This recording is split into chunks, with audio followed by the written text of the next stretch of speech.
Welcome to the Plant Grow REIT podcast. Welcome back to the Plant Grow REIT podcast. My name's Chelsea. I'm the Marketing and Communications Manager at Aintree Group.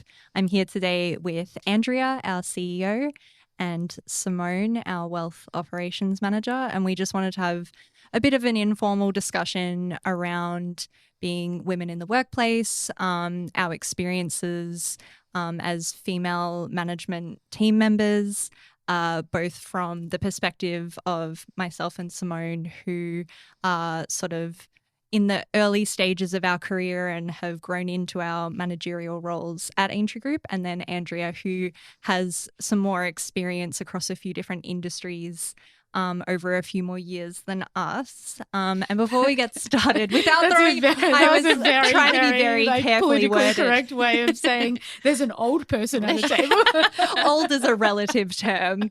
We'll go with experienced. Yes, okay. Experienced is a good way to go for that one. Before we get started, though, I just wanted to throw out there that for any male listeners, please don't tune out now that you've heard what we're talking about. Yeah. Please be part of the conversation. It's really important for you to be aware of these things and our perspective. We can't change anything without everyone being involved. And in order to be involved and be informed, you need to sort of hear different perspectives. And also we just want to obviously acknowledge that there are plenty of non-female identifying people in the workplace who have probably experienced both similar issues to us in terms of imposter syndrome or not being taken seriously or whatever the case may be, as well as, you know, people from different backgrounds experiencing their own different challenges and discriminations, but obviously we can't speak to those. We'll just be coming at it from our own experience and our own perspective today. So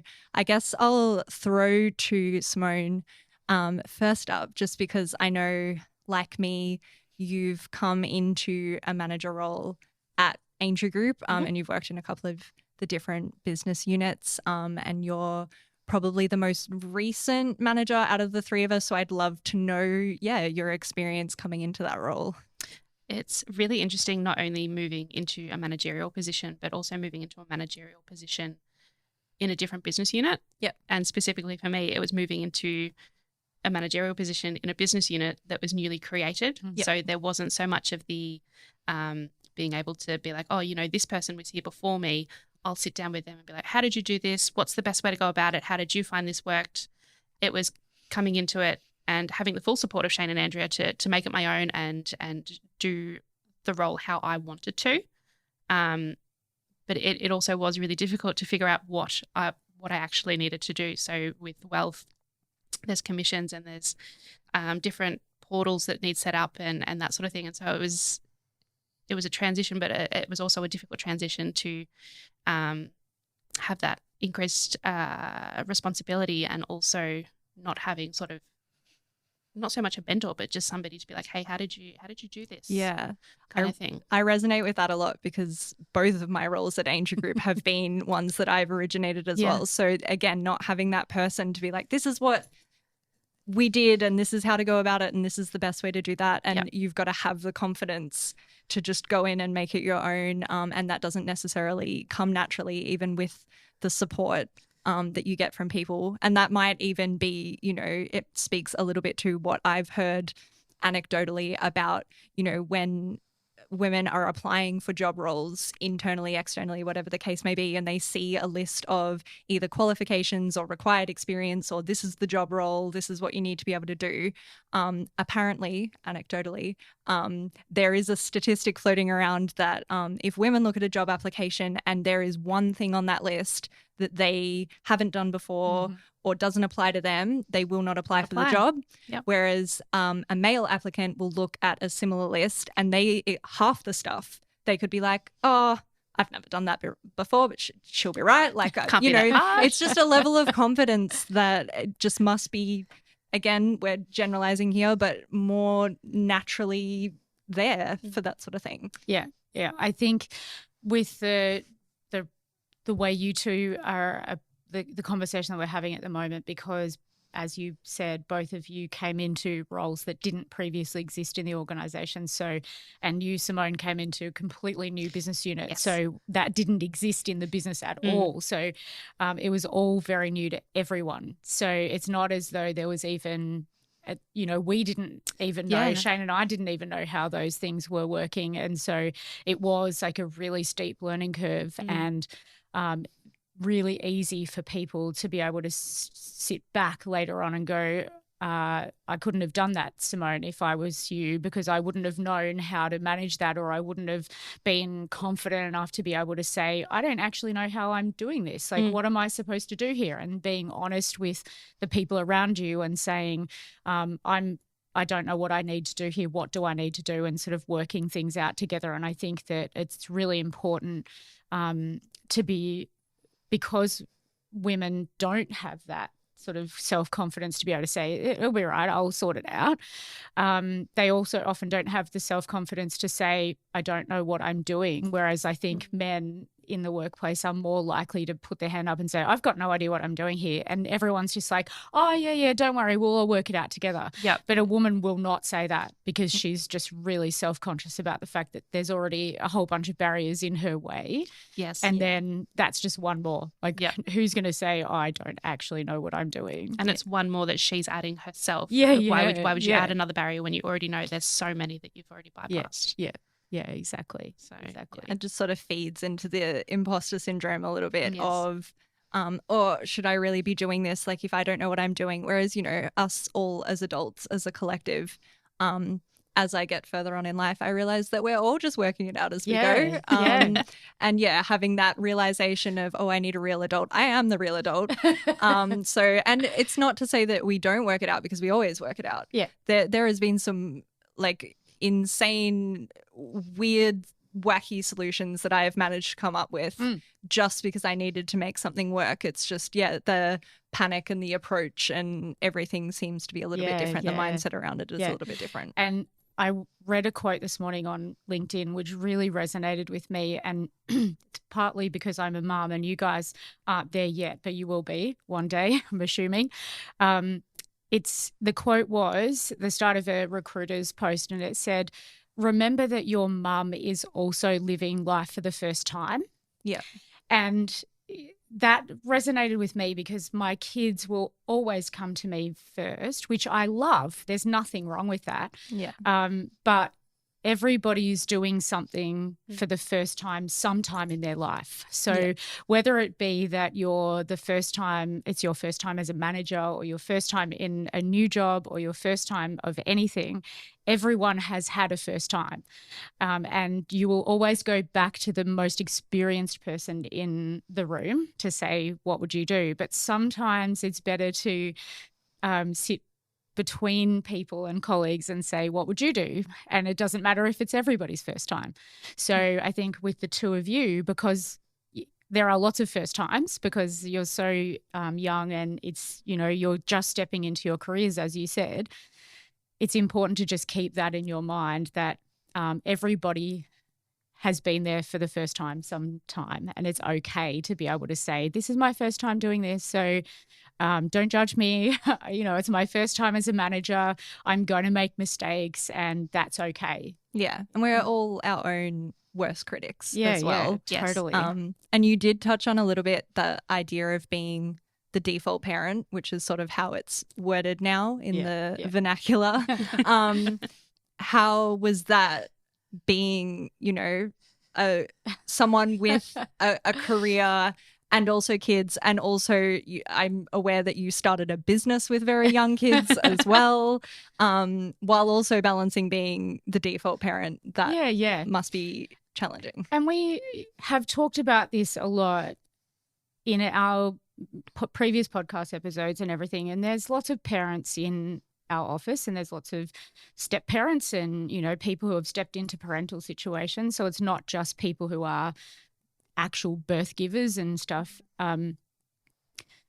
It's a lot. The mental load is heavy on any parent, but on the default parent, whether it be a mum or a dad. And in this situation, I'm talking about it from my perspective. I'm really lucky that Shane is a very hands-on dad.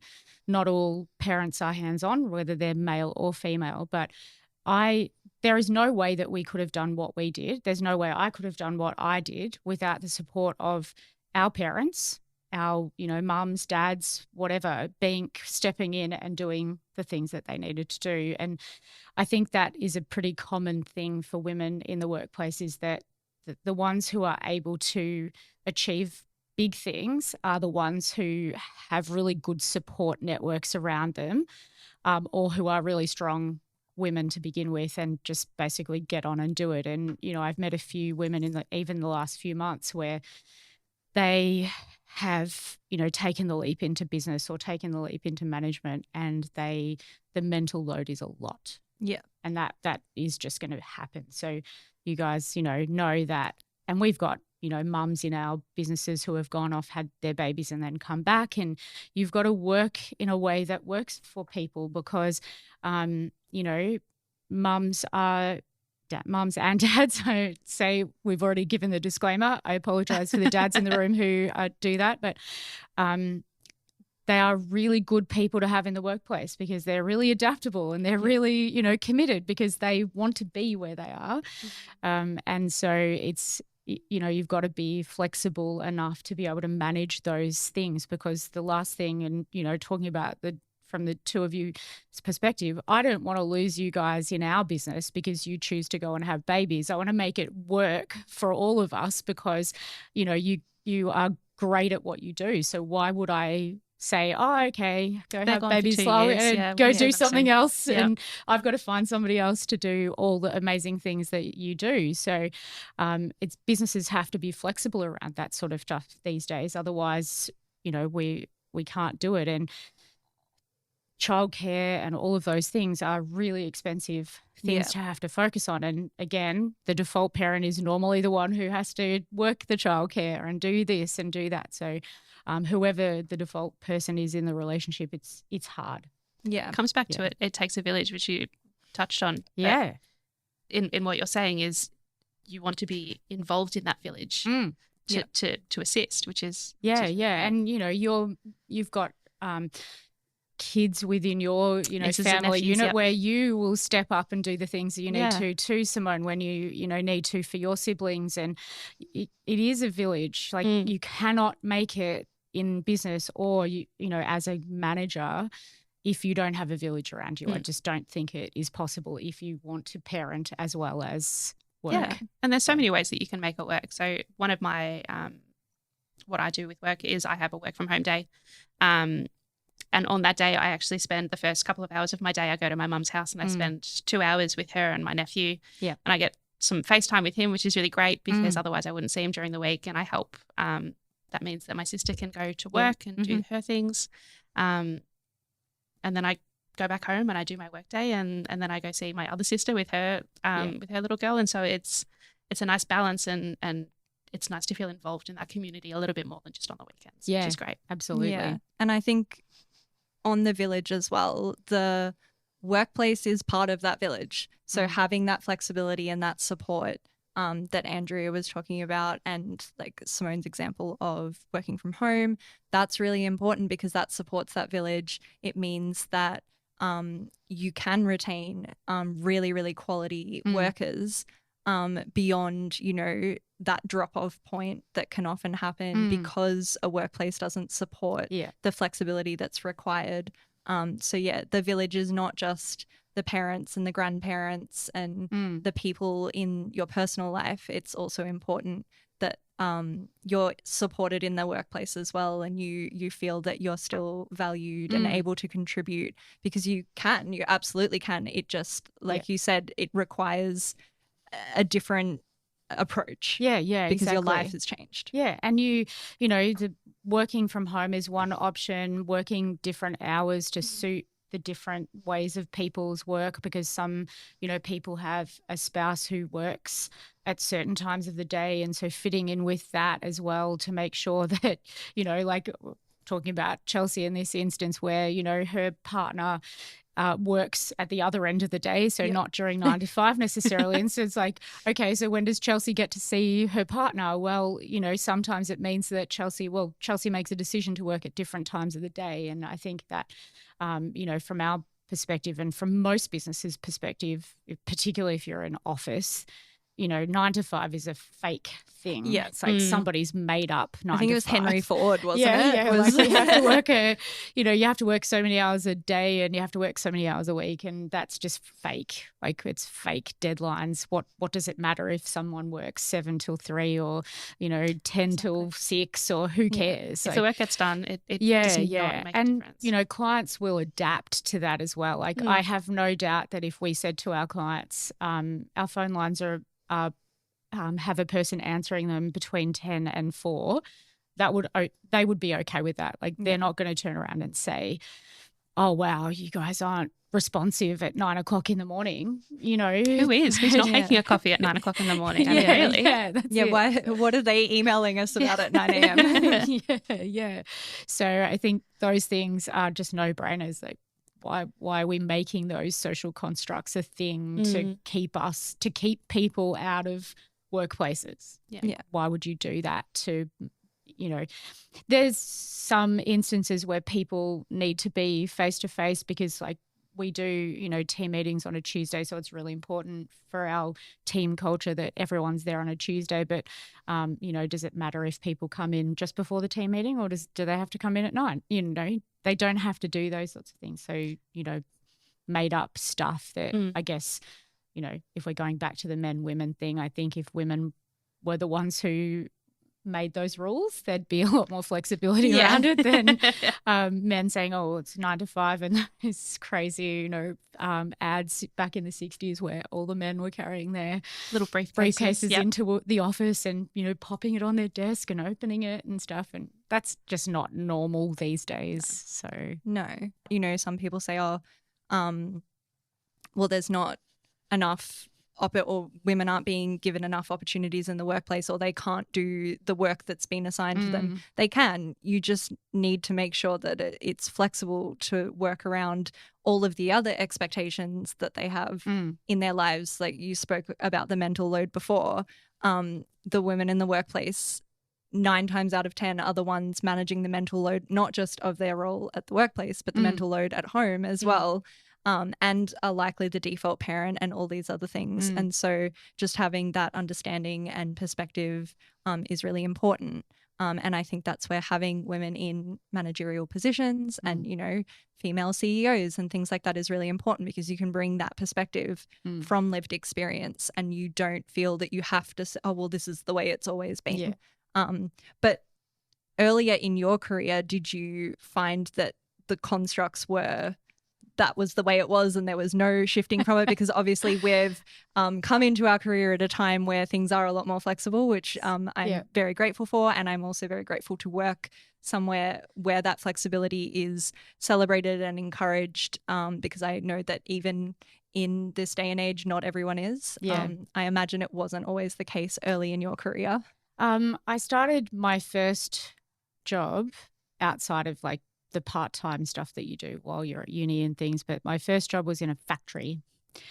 And so the factory was very male oriented, and it was you start at 8 o'clock because that's when the factory door opened. You finished at 4 because that's when the factory door closed. And you sat at a desk and you basically didn't move from that desk except to, you know, go to the bathroom and have your lunch break. And it was all very regimented, and, you know, that it was a great experience, and that's the way life was. It wasn't that long ago, but it was long enough ago. Disclaimer, it was not. There weren't dinosaurs roaming the earth at the time. And then my second job was in a pretty male-dominated industry where it was still pretty regimented. We didn't have any part-time people at the office that I worked at. I don't think there was any part-time people really at my first office either. But no part-time people. If people took maternity leave, it was kind of you got replaced for your maternity leave, and then that person was a maternity leave replacement, which we've never done at Aintree Group. If someone goes on maternity leave, then we will probably employ somebody else to do the role and then keep them. Like, I would never say, oh, you're just here while that person's on maternity leave. Because again, maternity leave is another one of those social constructs. Like, who's to say that somebody wants to even take maternity leave? It's okay if somebody says, you know what, I'm going to have a baby and then I'll take a few weeks off. Yeah, it doesn't, like, why? Who am I to say, well, actually, that's, you should probably stay home with baby, it'll need you. Like, yes, of course, baby needs its mum, but, there's a whole range of ways that baby can still have mum and that sort of thing. So I just think, for me, and the reason why we set up Aintree Group was because, and this is probably a funny little situation, it was because Shane wasn't getting enough flexibility in the workplace that he worked in, because he wanted to be part of the kids' lives when they were tiny babies, and the expectation was that, to be where you were at that level, you needed to come in the office at, 8 o'clock in the morning and leave no sooner, earlier than 6 and, that sort of stuff. And that was the expectation. And he wasn't working hard enough according to the people that he worked for. Which is crazy. Like, so it's not a thing, like, it's not even a woman thing. I think it's women, as we've said to start with, women make it a thing for themselves because they put so much pressure on themselves.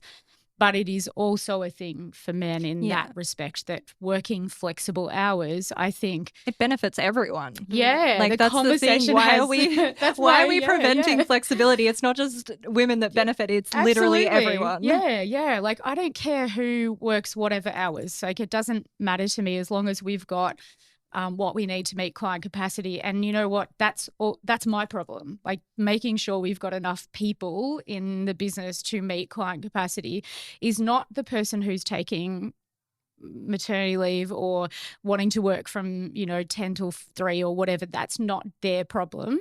They've got a set number of hours that they can manage for their lifestyle. It's my job to make sure that I've got enough people in my business to cover the people that want to do that. And if I choose to put a job ad in that says I'm looking for somebody who works 20 hours a week, that's my call. I can't expect the person who works 20 hours a week to work 38 hours a week, because that's not how it works. That's not the job they applied for. That's exactly it. So, it's about a realistic expectation that it is my responsibility as the person who does the capacity budget to make sure we've got enough capacity to cover our client load. And if someone comes to me and says, I'd like to change my hours and they need to be this, then I have to make an assessment about whether we can do that or whether we can't. And, normally I would say, yes, we can do that, because I'll just put on another person who will work those other hours, or we will, there's capacity in other places. And that's a really important thing to me, to make sure that we have more people than we need. And this is probably, Shane's probably going to say, don't say that in the podcast. So feel free, Chelsea, to cut it if Shane says don't say that. I'd rather have people, and he hates this terminology, sitting around twiddling their thumbs. Which no one ever no is. One ever There's does. always more no work time to do. I would rather people do that and feel that things are a bit chill than everyone running around going, oh my God, we can't get everything done. Or some, like, you guys coming to me and saying, I'm so burnt out, I have to take 3 days off because I haven't put enough people around us to make sure that things work. And so that's a really important thing. And I think possibly in other workplaces that doesn't happen so much, because everybody's like running on a really tight, like, we've just got to make ends meet. And Shane and I have always made a commitment that we will pay what we need to pay to make sure that there are enough people to do the things that need to be done, and we will wear that. That means that, sometimes other things have to give. Yeah. So, I mean, even if you do have just enough staff to get through all of the work, and then somebody does get burnt out and it's like, oh, I need to take a couple of days. It can be that that person's taking the 3 days, but then for those 3 days that they're off, they're still stressed because they're thinking about the 3 days worth of work that they've now missed to look after their mental health. And then they're going to come back and not only have all of the existing work before those 3 days, but have that extra 3 days worth built up again. And so it's just a never ending cycle, and the snowball just gets bigger and bigger that you're trying to push up that hill. And that's one of the reasons why we spent so much time, energy, effort and expense on putting procedures in place at Aintree Group, because it's really important to be able to say to people, if you take time off, someone else can be doing those checklists and making sure that the things are happening, because there are situations in our business where only certain people can do certain things because they have the expertise to do them. And if nobody else knows how to do it, then it does just pile up and pile up and pile up. And the recognition where some people were the only people who could do things, we had sat back and said, that's not okay. Like, we can't be in that situation going forward. And it's tough to deal with the change management around that, because I will have to go into a director's meeting and say, we need to employ another person because this person has got too much going on and it's too much. And they'll say, how much is that going to cost us and stuff. And I'm just using it as a hypothetical. It doesn't happen ever. Fortunately, we've got people in our business who actually understand that that's just the way it has to be. But that happens in other workplaces. You know, if you want to put on a new team member, it's got to go through, a committee of 15 people before you can actually do it. Whereas, I said to Chelsea the other day, if we don't have enough capacity to be able to do these other things that I've just thrown at you, then you tell me, because we'll put someone else on to do that, because we have to have a recognition that there is a huge mental load already on people. But then putting procedures in place means that Chelsea can then go away on annual leave and know that she's not going to come back to 400 things that would have actually just been Chelsea's job before. She can now say, okay, all of these things can still happen. There'll still be 400 things on Chelsea's list when she gets back, believe me, because I keep sending her emails. But we don't have that same situation where people will go away on leave or, need to take some time off because they're unwell, and they come back and there's hundreds of emails in their inbox. And those things happen, and then you adapt to make sure they don't happen again or don't continually happen. And, procedures and stuff like that, as much as some people hate writing them, some people hate following them, some people don't like the idea of, like, what does it mean to have someone else who can be able to do my job. It's actually, I think, and this is probably a woman thing as well, like, oh, if they write a procedure about this, does that mean that I'm no longer important? Like, I can be replaced? Like, absolutely not. I'm writing the procedure so that you can go away on annual leave, and so think of it as a insurance policy against the burnout and that giant pile of work coming at you. And having the procedures as well, it helps. It creates a structure that helps support what you were talking about before, about having the confidence to be honest and say, my plate is overfull, without being concerned that that means I can't do my job. That means I'm not right for the role. Actually, it just means that your role has grown. For example, my role grew so much that we ended up having to bring someone else in. And I definitely I was scared to say anything, not because you or Shane had indicated that meant that I was fired. It just that inherent fear that I don't have the confidence to say that I'm struggling because I think that means that I'm bad at my job, when in fact what it actually meant was the job had continued to grow and evolved to a point where it was well and truly beyond the capacity of one person at all. And having the policies and procedures and having sort of that top-down understanding that okay, now is the time we need to bring in an additional team member, and then we have the procedures there which help bring the new team member on board, get them up and running quicker, and all of that goes into support that you can be honest, you can have the confidence to say those things and say, actually, I put my hand up, I need help, I need an extra team member, I need someone else to take this particular task off my plate, and having those procedures supports that as well. I'm interested as well to hear Andrea was talking about sort of working in male-dominated industries, and I know that Simone's role as the wealth operations manager, so you work with only male, only men. At the moment. And I know that part of your role is chasing things up, following things up, and like that. Herding cats. How is that dynamic? Because that is, not necessarily something that we are encouraged to do. Yes. I've become very fond of the saying, not my circus, not my monkeys. Mm-hmm. But it is my circus and it is my monkeys. Yeah. So it's very much said in jest. It's been very interesting, difficult, and a learning process in changing my mindset from being an employee who is given tasks to complete said tasks to being the person who is setting those tasks and expecting them to be completed by X date. Yep. And then also following up those tasks when they're not completed by X date. So it's been hard because I don't even know if I can explain it properly. Changing your mindset from being an employee to being a manager is very difficult. It's very difficult to make that change without coming across as bossy or authoritarian and micromanaging, I suppose. But at the end of the day, if that's how it's coming across to them, it's probably only because you're chasing them up for 4 weeks. Yeah, sounds like a them problem. Yeah. Simone, not a you problem. Yeah, and so it's changing your mindset to being like, well, no, I'm literally just doing my job to the best of my ability, to the expectations that others are expecting me to do my job. And if they have a problem with that, then we can have that discussion about it. But at the end of the day, there's not really an issue because, as I said, you're doing your job.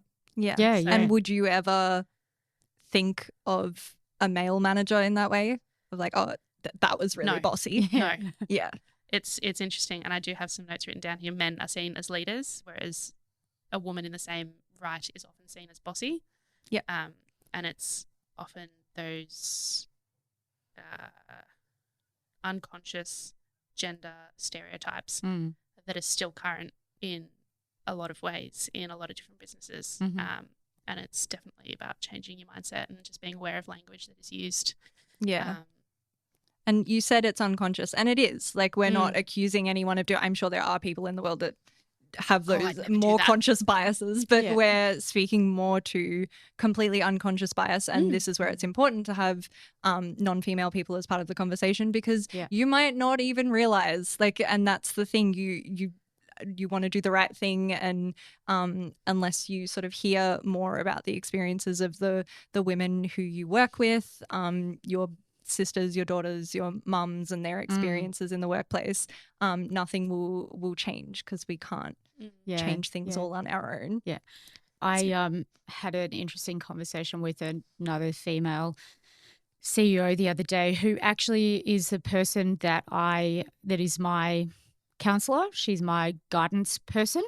And I have been meeting with her for, probably about 12 months now. And, she helps me talk through, business stuff that I need support on, personal things that, I might have had issues with and whatever. And she said to me the other day, I was communicating something to her. She said, how's it been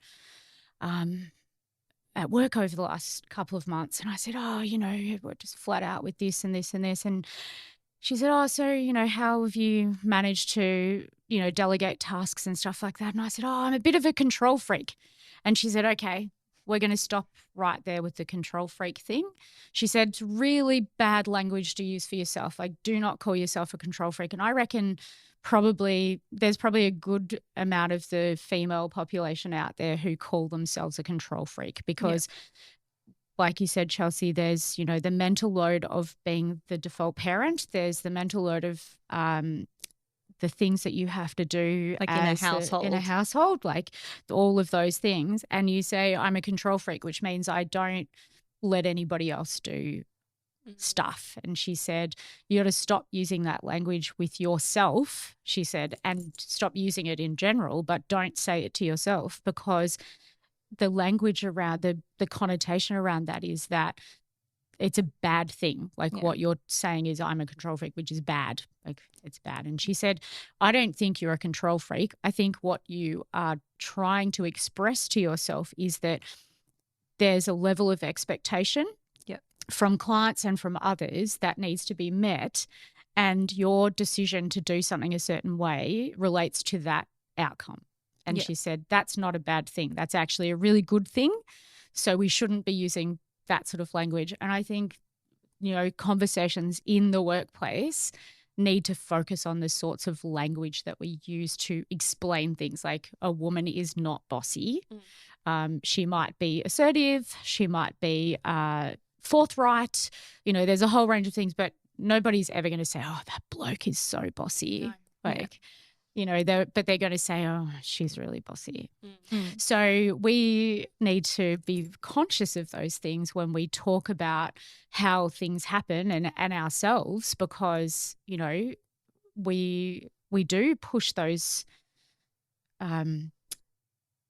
words out to the ether. And they come back at us. If it's okay for us to say that about ourselves. Everyone else to be like, oh, she's already referred to herself as bossy. Yeah. That gives us the right to do that as well. Yeah. So I think it's for the whole businesses as a whole, they need to start thinking about the language. And it's not just about making sure that you're respectful of other people's, pronouns or whatever, but you've got to be respectful of people's individualities as well. Because, and this is funny because we recently it was Neurodiversity Week. Yeah.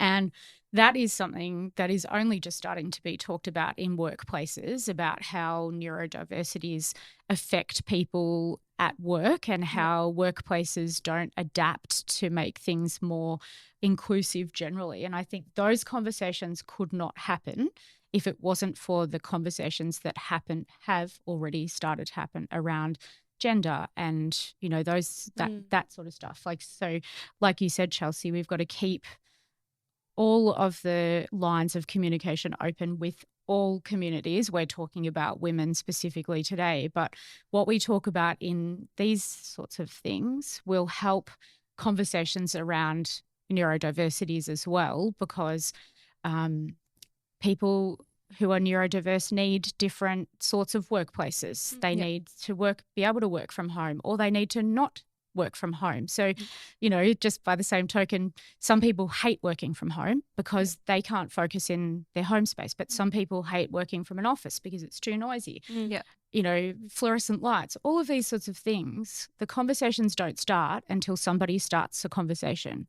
And, opening up the channels of communication and having somebody come to you as, the manager of whatever it is that you're doing, it's really important to keep those conversations open and not dismiss somebody and go, just another thing I have to think about, because we can't have all of those conversations unless someone starts them somewhere. And it comes back to, again, flexibility helps everyone.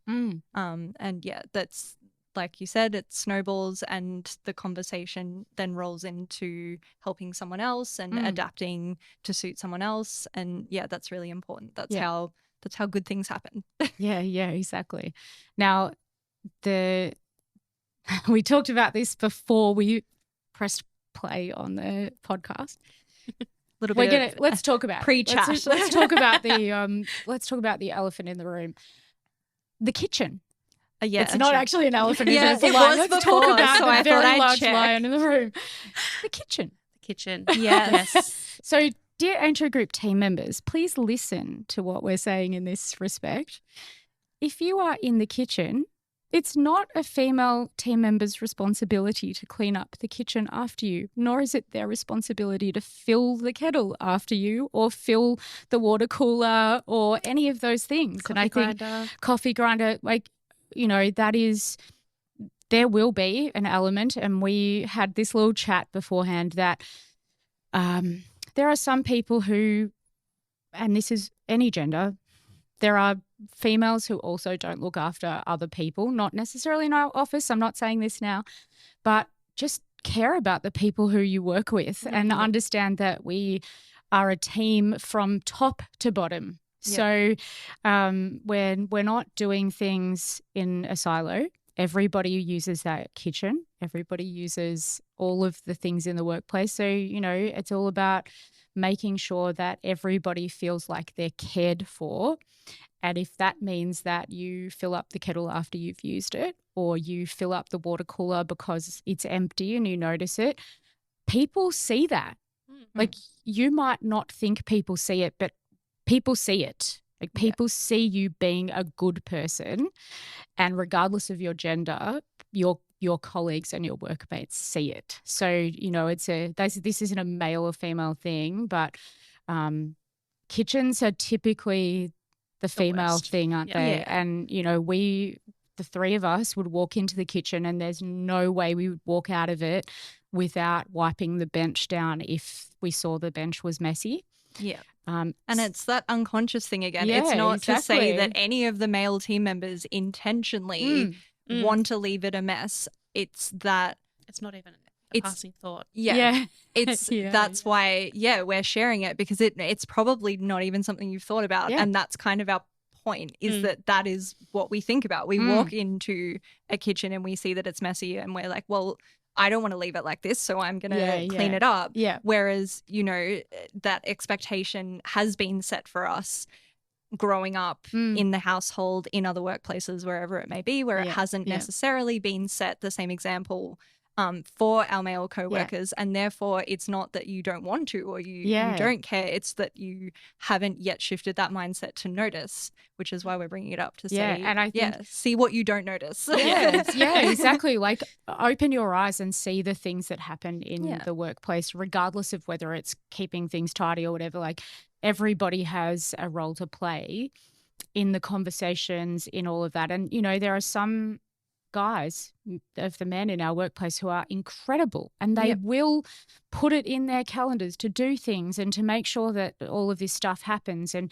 whether it be putting on a barbecue or, ordering pizza or, screwing the screws into the chairs and stuff like that. But, there are some people who see those things more often, but everybody notices when everybody is part of the team. So I think, we keep those conversations open and make sure that the team talks about those things as well. And I think, we do a pretty good job of saying when people have, done a teams related values. Yes, we're very good at celebrating them, making sure that everyone knows what they're doing. But the eyes open. I would never even remotely consider walking out of a kitchen, because again, I think people would look and go, she left it like that. She left it dirty. And I didn't wipe the bench. and again, it's that thing of, how are people perceiving me? I'm worried that I'm going to make the wrong impression, which again, it's really ingrained. And that all comes back to the mental load thing again. And that obviously extends beyond the workplace. It's also a home thing. Like we've had conversations at like the work lunch table before about the mental load sort of stuff with male coworkers. And the best example I could think of, like on the fly, on the top of my head, was like, when was the last time you ran out of toilet paper at home? And it's never. When was the last time you bought toilet paper? When was the last time you noticed that there was only 6 rolls of toilet paper left and you added it to the shopping list so that the next time you went shopping, you bought that toilet paper to then restock it to make sure that no one got caught out without toilet paper? And it's sort of like, that's one very specific example, but that is sort of how a lot of females approach not only their home life, their work life. It's like the toilet paper equivalent of, walking into the kitchen and being like, what? Here are all the things that need to be done here. Before we go. And even the toilet paper, I reckon I could say that you two would not, like, in our toilets at the office, there's the little toilet paper holder. You would not walk out of the toilets leaving like one roll in the bottom of that, would you? No. You'd be like, I thought you were going to say leaving like 2 squares on the roll. Well, that as well. Oh, that does my head in. But you would open it up if you were replacing the toilet paper in that toilet toilet, if you like had to put the thing, you would see like, oh, okay, there's only one toilet roll in there. I'm not going to walk back to my desk. Yes. I'm going to put toilet paper in there. Yeah. I was almost caught out on this because there was literally 2 squares left on the roll that was currently being used. I'm like, well, I'll just change that now. And I opened up the canister and there were none in there. Oh my. I'm like, God forbid if I hadn't checked beforehand. Like, I'd be like knocking on the wall, be like, guys, can I'd be someone getting a call from Simone on the toilet. Can you please? And like, there are some people who would never do that. I could never do that. And so, the women in all of our lives are going about their daily lives doing all of that stuff. And there's no, you were talking about celebrating wins before. It's not something, there's a stereotype that like, thank you for ordering toilet paper, Chelsea. Yes. I really appreciate it. And it's interesting, we were talking about the language around stuff. I saw a TikTok, as you do, like a little while ago, and it was around, in your household, not thanking your male partner for doing basic household things. And I realized that I did that a lot. And in my head, I was like, well, I'm showing my appreciation. Like, thank you for helping out. They're not helping out. They live there. Yes. Yeah. That isn't something that deserves special praise. And that's not to say don't show appreciation for your partner, regardless of gender and who works more or less or anything like that. Yeah. But just again, that shifting that language, they're not helping. It's the same with, I know you mentioned it the other day. Yesterday. The dad does not babysit the kid. It's his kid. He's being a Looking parent. after them. Yes. It's not deserving of additional praise. Oh, look at you taking the kids out. Yeah, You're babysitting such for the a day. good dad. Yeah. Like, no, it's just, that's what I do. Yeah. And if you're going to extend that praise to the male parent, do it to the female parent as well, because she's doing that and everything else. Yeah. So make sure that you're fairly sharing that praise. And I think that's something that we're not encouraged to do, is celebrate those wins. Yeah. And that's something that we could definitely be doing more. Do you celebrate your wins? Like day ordering to day? toilet paper? No. No.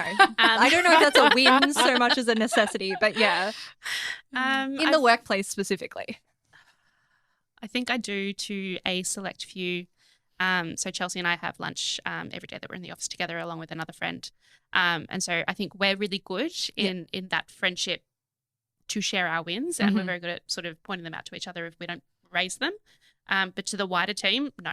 Yeah. No, I definitely don't feel not comfortable. It's just I don't think it would be reciprocated in the way that I would like it to be reciprocated. It'd be seen as like braggy. Yeah. Yep. So I think those things I'm also just kept to myself. But I think we're good at calling it out for others as opposed to raising them ourselves. Yeah, I think that's a good point too, Simone, that it's much easier to say someone else is doing something good than, hey, look at me, I've done something good this week.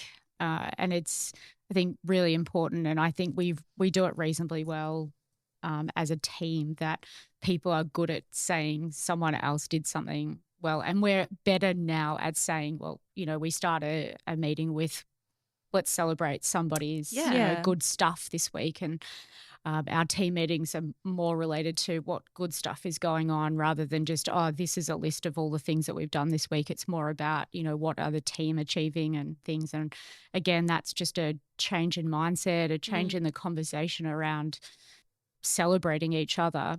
And I think eventually people will get to the point where they say, actually, I did have a really good week and things are really good in this respect. And I did a good job with that stuff, without thinking everyone's going to think I'm doing a little humble brag here, but, go for it. Yeah. Humble Sing brag your own away. praises. Be your absolutely. own cheerleader, celebrate your wins. Yeah. I mean, it's also good to acknowledge other people's wins as well. And I think that's part of the conversation too. Be a cheerleader for everyone. Yeah. If you see something awesome, shout it out, because then I think people get more comfortable with it. Both shouting out other people and then acknowledging, not feeling like they're not allowed to, someone, how's things going at the moment? Oh, actually really well. Like I did this really cool thing. Yeah, exactly. It's okay to say things are great, actually. Yeah. We've had a really good week. Yeah. And like I achieved all these awesome things. And that goes in general, like talking about yourself in a job interview or whatever the case may be. Like be willing to be honest about how hard you work and the amazing things that you do, because yeah, there are people who would not think twice about it. And it's just that we've been conditioned to think twice about it. And sort of tamp that down a little bit. Yeah, absolutely. I did want to ask very quickly before we wrap up, because we have been going for a little while here. Since I've stepped into sort of a managerial role and had extra responsibilities, I find that when I go home, I've got what I do call decision fatigue. Yeah. And so I'll get home and my partner will be like, oh, you know, I want to buy this. And what color do you like? I'm like, I don't care. That you're going to be wearing it. Yeah. They're the two colors. And it's usually black or white. So it's not like it's pink and red or yellow, whatever. And he's like, oh, which one do you like better? I'm just like, whatever ones you like. Whatever you're going to wear is the one that I like. Yeah. Do you guys find that as well? Like having that decision fatigue and not wanting to just tell me what you want. Yeah. Say what we're going to have. Don't take the decision out of it. I don't want to talk to you about what's for dinner. Just bring just me something. I don't care. Just bring me food. Yeah. And I feel like that has become like a conversation more widely in sort of society. People make the joke about, oh, women are so indecisive, like they can't decide what they want for dinner. I've been making decisions all day. Yes. I'm done. I'm tapped out. Yeah. Like, and the reason why we have toilet paper in the house is because I have put the toilet paper in the house. Please just organise dinner. Like, yes. I don't care where we eat or what we eat. Yeah. And if I did care, I'd tell you. Yeah. The reason I'm saying I don't care is because I don't, and it's because my brain is tired. Cannot make another decision.